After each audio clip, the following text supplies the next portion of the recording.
আল্লাহর রহমত পাওয়ার জন্য সৎ কাজের প্রতিযোগিতা করো, তাহলে আল্লাহ রাব্বুল আলামিন তোমাদেরকে ক্ষমা করবেন আর তোমাদের জন্য এমন জান্নাত দিবেন যেই জান্নাত আকাশের বিশালতার জমিনের বিশালতার মতো।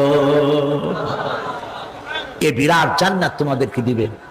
এই জান্নাত চিরস্থায়ী সুখ এবং শান্তি জায়গা হবে।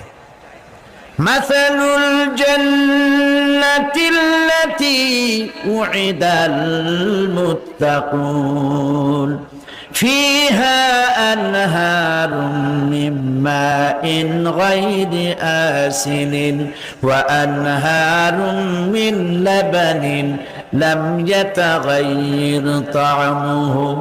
আল্লাহ পাক বলছেন জান্নাত আল্লাহ পাক ওয়াদা করেছেন মুত্তাকিদের জন্য। আল্লাহ পাক জান্নাত দিবেন যে জান্নাতের ভেতরে রয়েছে মধুর প্রস্রবণ,